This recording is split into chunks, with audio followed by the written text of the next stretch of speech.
Hello,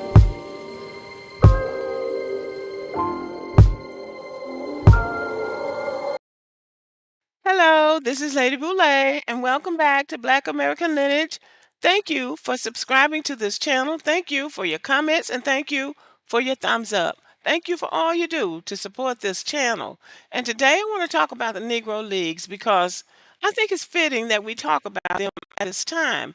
I talked about this on my other channel, how the Negro Leagues took matters into their own hands when the White League, when Major League Baseball would not let them play because of the color barrier, they created their own league.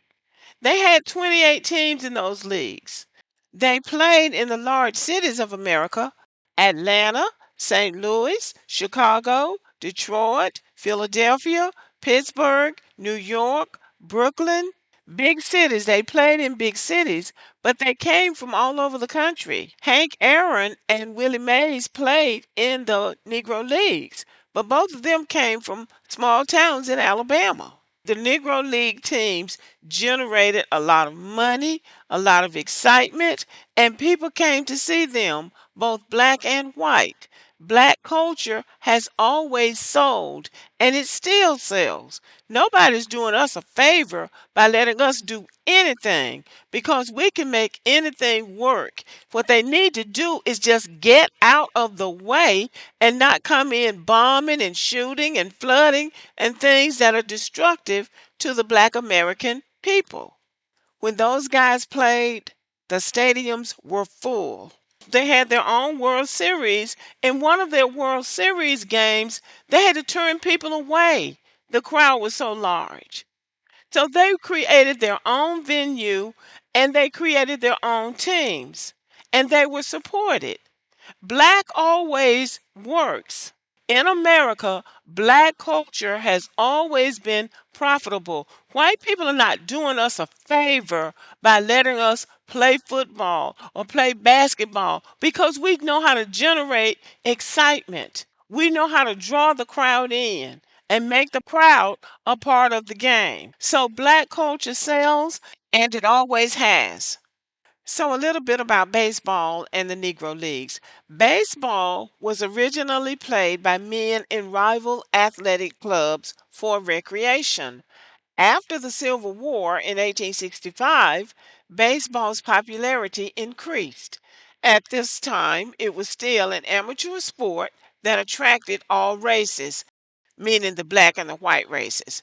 There were all white and all black teams, as well as some integrated teams. The integrated teams were abolished when, on December 11th, 1868, black ball players were barred from participating in the National Association of Baseball Players.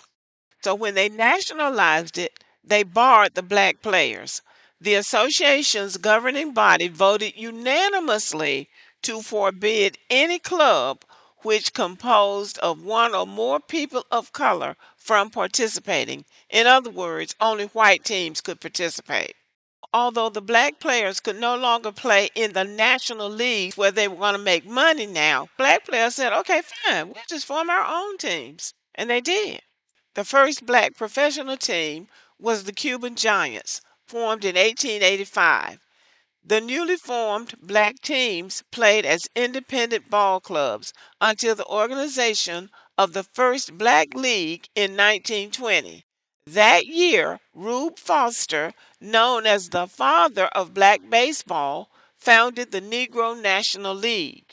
In 1923, Ed Bolden formed the Eastern Colored League. These two leagues thrived for several years, but eventually declined. In 1933, a new Negro National League was formed and the Negro American League was chartered in 1937. These two leagues prospered until the color line was broken, okay?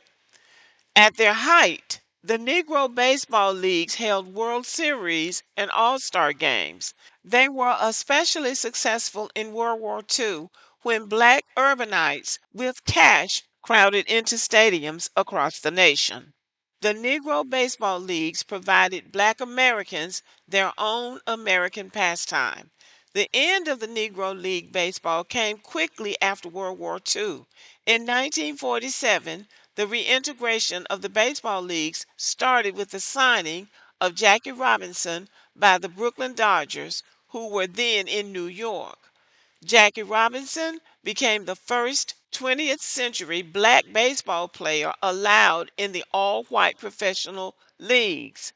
After that signing, this was soon followed by the signing of other leading Negro League players. The Negro Baseball Leagues quickly and quietly folded. They were forced out.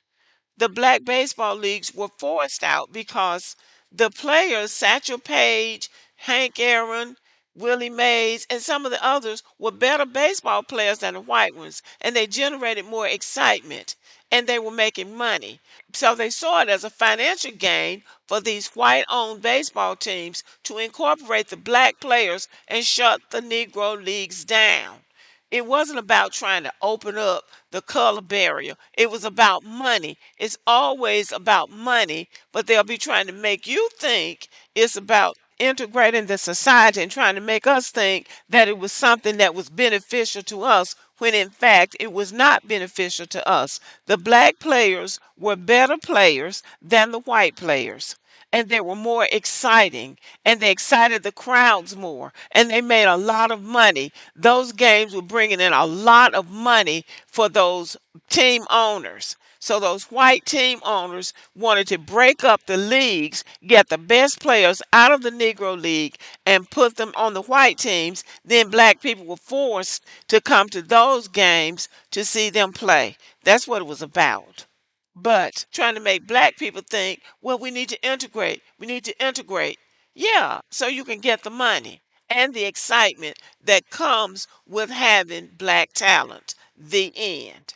And y'all know what? I'm starting to think that this is the reason why they really don't want black Americans to have reparations, because they know that we will go out and create our own stuff. They try to shut us out and then we'll go and create something better than what they have.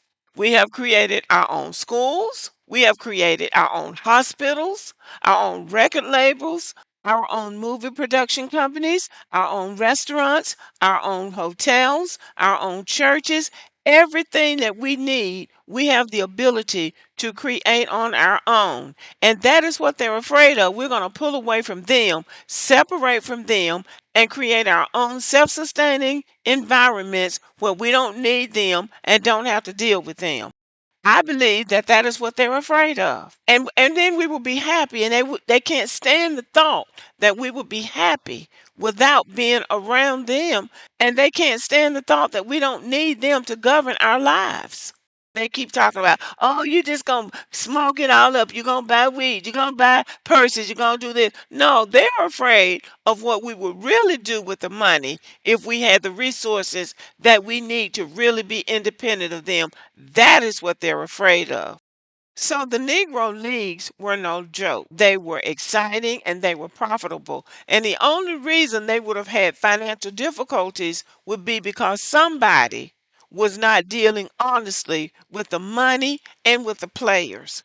Because those games brought in a lot of money. And it's also an example of what black people do when people say, no, you can't come through this door. We go and create our own door. That's what we used to do. And we could do it again.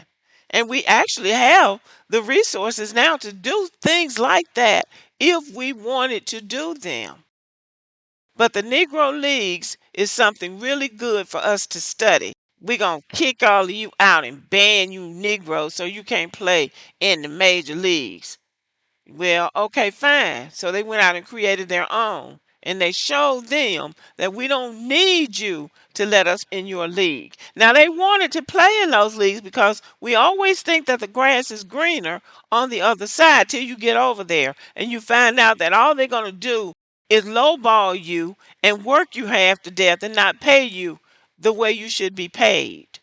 So anyway, y'all, this is it's very instructive to study these early innovations of black Americans and see that they did it on a shoestring budget.